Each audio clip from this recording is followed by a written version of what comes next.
Hello and welcome to another episode of Carrie Tries to Remember How to Vlog. I thought I would do away with my glasses for this video because I've got my ring light out and I can't be bothered to try and remember for the entire video not to lift my head up so that the ring light hits my glasses and reflects off and I end up looking like a little Martian. It has been just over 2 years since I did a theatre assumptions video, which is where you send in your assumptions, whether that's personal to me or just generally about the industry, and I do a little bit of myth busting, or alternatively I tell you that you're right on the money. And I gotta say, so many of your assumptions were based around romance, onstage kissing, and backstage sexy shenanigans, you saucy lot. And before we dive right in, I just want to say that everything I'm going to say in this video, all of my answers are based off of my own experience, and so much of theatre is subjective and the answers will differ from actor to actor and from job to job. Like, you may have one actor whose answer to the same question differs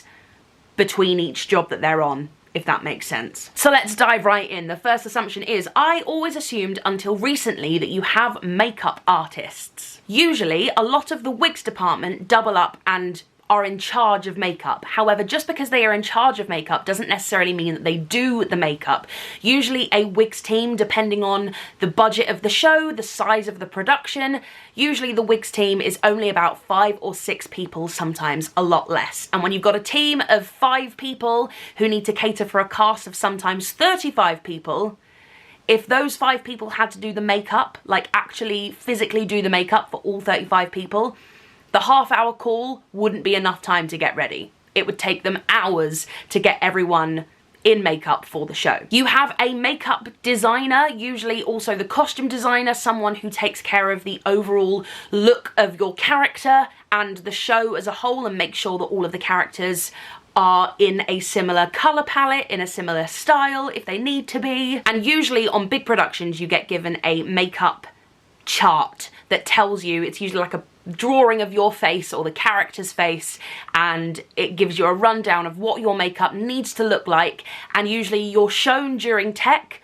how to do it if it's like quite extensive makeup. Like for the Addams Family, I was shown what to do, but then for the rest of the run you are pretty much just left to your own devices. Even on shows like Cats, where the makeup is pretty full on. Obviously there are exceptions for roles that might require prosthetics, where the actor physically couldn't get themselves into the stuff, or it's a really, really extensive job. There will obviously be people on hand to help. However, for the most part, the actors are pretty much left to their own devices past tech. You can ad hoc go back to any roles that you've played before without any further rehearsal. From my experience, this is not true. I returned to the role of Eponine after I left in February 2016 and I went back October, started rehearsals in October to perform November, December. But I went back into rehearsals because I was required to, I felt I needed to, and also it was a whole new production that we were rehearsing. So even though I thought I could probably remember what I was doing from the last production I'd done, it was a different production that I was doing this time around. But from my experience, you always need to go back into rehearsals because it's not just about remembering what you're doing as an actor, it's also about your chemistry with your co-workers. It's about the fact that this might be a whole new cast who do things differently or just have a different vibe and a different energy, and you need to rehearse that before you get in front of an audience. Obviously there are occasions where an actor's been called back suddenly because they are down people, you know, people are off sick, COVID is around, and actors have suddenly been pulled back into roles that they haven't played for years, and they just have to go on with minimal rehearsal before the show. But obviously those are extreme cases. If it was just a case of someone returning to a role that they'd previously played and they were about to play it for the next year, they're entering into a new contract with the same show, they would need to go back into rehearsals. You get to sleep in every day. This feels like a complicated one to answer. It doesn't sound like it, but it feels like a complicated answer because from my experience, when I'm in a long running show, when I'm in a long contract, there are quite a few days where I get to sleep in. Because once rehearsals are over, once tech is over, once we have opened and we are out of the rehearsal period, unless you are in the theatre for the show, the rest of your time is your own. And my other jobs include this, what you are currently watching and writing. And I'm very lucky and very grateful that all of the things that I do in order to earn an income to pay my mortgage and my bills, they're all creative things where I also get to choose my own hours and my own schedule. I am in a very, very lucky and quite rare position. However, I'm going to tie in this next assumption with the last one, because this one is, I assume that theatre can rarely be your only job. You have to work side jobs as well because it doesn't pay enough. There was recently a campaign that Equity started. Equity is the actors union in the UK, which was called Stand Up for 17. It's a campaign to make improvements to work, rest and pay, including a 17% pay rise on the minimum wage for performers and stage management. With the cost of living and the energy crisis and just general inflation over the years, pay rises within UK theatre just haven't matched all of that. So it's very hard, especially in London where it's so expensive to live. So if you need to live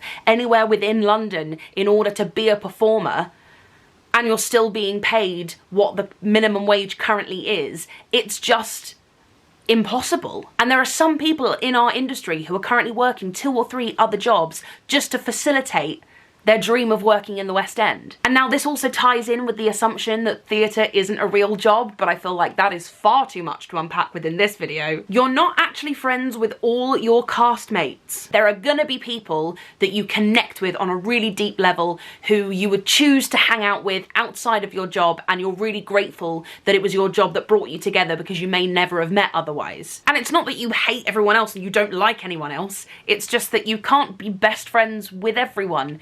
You are civil, you work with everyone, you enjoy everyone's presence, but there are always going to be people that are forever friends. Also, theatre is so fast-paced. You are constantly moving casts every 3 weeks to a year, and you're with a huge new group of people, some of whom you might have worked with before, but the majority you won't have. So it's just a new opportunity to meet new people and find forever friends. But for instance, I've been in Les Mis with 7 different casts. That's...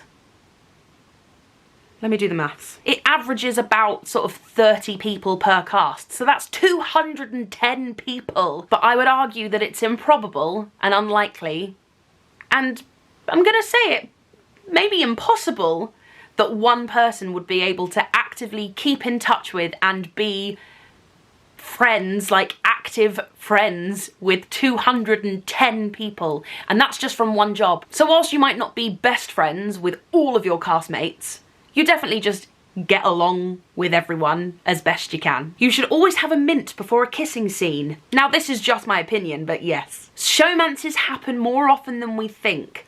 I would argue that showmances happen less often than you think, because I think that a lot of people who watch musical theatre assume that everyone is getting with everyone, and that's definitely not true. I would say that, you know, you're thrust into positions, that sounded sexual, you are put in scenarios in musical theatre that you wouldn't be put into if you worked in any other scenario. Kissing someone on the 3rd day of rehearsals because that's what the scene calls for, even though you only met them 3 days ago. Like, that doesn't very often happen on any other job. And instantly that means you get closer with that group of people because you're put in emotional, vulnerable, and sometimes physical situations that just naturally mean you bond quicker. And so showmances, of course, do happen, and they are likely. However, I just don't think they happen as often as people think, and usually they don't happen between the people you think they happen between. It's usually the 2 people that you least expect. While you may miss being in it, you never want to return to a show you've already done. I think it depends what show and what role, because for instance, I would return to Les Mis, but never to play Eponine. I'm too old for that role now. I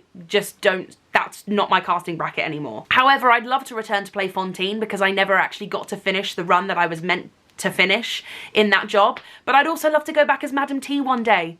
So it's not necessarily about returning to a show because I've already done the show, it's about returning to the show for a role that I haven't done. I think it all just depends on whether I personally feel like I've gotten the most out of that job that I could have gotten out of it. And also if I want to, like for instance, if I had a really good time on that job, would I want to return to it if asked? Because I might not be able to replicate the amazing time I had on it the first time around, if that makes sense.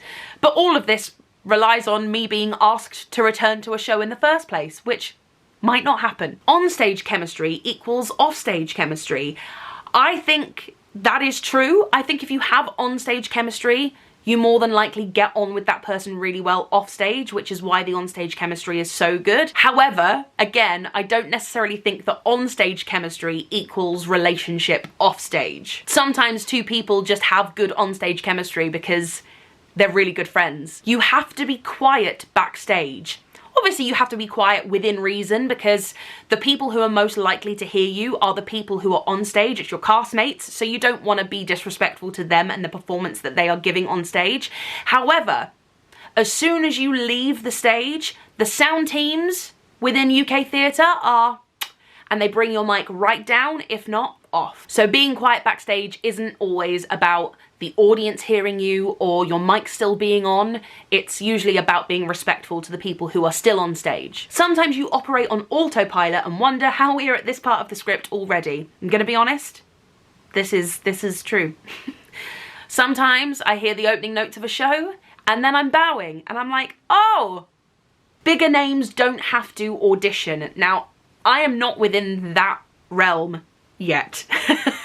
One day I'd like to never have to audition again, because I find auditioning really stressful. And there have been jobs that I have been offered without auditioning, but that's not the norm. It does make sense that if you are a big name within musical theatre, chances are you have that name because you have a very large body of work behind you within theatre. And so casting directors sometimes say, well, we don't need to see that person in the audition room because a year ago I saw them in this show and the part that we'd like to cast them in is very similar, or it has a similar vocal range or a similar emotional journey, and if they could play that role, then they could definitely play this role, so we don't need to see them in the room, just cast them now. Or sometimes casting directors come to see the show that you're currently in, and that kind of goes by way of audition. And there are definitely some actors that are so big and so brilliant and just so phenomenal at what they do, people don't need to see them audition because they already know just how capable they are as performers. So it's not necessarily about being a big name, it's about the body of work that made you the big name in the first place. However, I will not be so naive to think that there aren't production companies out there who won't just cast someone because they're a large name as opposed to being right for the part simply because they want to sell as many tickets as they can. Which is what I personally would call stunt casting. However, what I think is clever casting is when you've got someone who is not only going to sell a lot of tickets, but is also very good at what they do and is right for the role they're being cast in. That's not stunt casting in my opinion, that's just being good at business. That's being very clever with your casting. Once someone breaks into principal roles, they won't audition for ensemble roles anymore. Now, I'm gonna be very honest with you. I think this one is true, and probably not for the reasons you think. It's got nothing to do with snobbery towards being in the ensemble. It's to do with how difficult it is to break out of being in an ensemble role to a principal role, because it's all to do with the politics of casting a show. Now again, this is all just from my experience, but sometimes there are people who are swings, standbys, covers in the ensemble who are so good at what they do, producers are reluctant to lose them from the ensemble and from being a swing and being a cover, because they cover several different roles, because they are invaluable. Someone who can not only swing and cover several ensemble tracks, but can also cover 2 different principal roles, a producer or a director is not going to want to lose them from being in that position where they can cover multiple roles to just playing one and only one. So sometimes if someone starts off their career in the ensemble or as a swing, as a cover, as a standby, as whatever, and they nail it, sometimes they make it really difficult for themselves then, by being good at their jobs, to move into a principal role if that's what they want to do. So if someone has the desire to play principal roles and they've managed to go from being in the ensemble to playing a principal, they probably won't then accept an ensemble role again because of how hard it was to shift from one to the other the first time around. And finally, I assume that Rob Houchen is an absolute babe. You are correct. Thank you so much for watching this video. Let me know in the comments if you enjoyed it or if you have any other assumptions. Put them down below. I might give you a little reply. I'm also thinking of doing a personal assumptions video at some point in the future. But also, I wanted to let you know that I have a lot of Disney videos that are edited and uploaded and ready to publish for you all. However, I don't want to just be like bam, bam, bam, Disney, Disney, Disney, magic, castle, pixie dust. I want to ration it out. I want to alternate between a Disney video and this kind of video. So if you're here for more Disney content, don't worry, it's coming. Thank you again for watching, and I will see you very, very soon.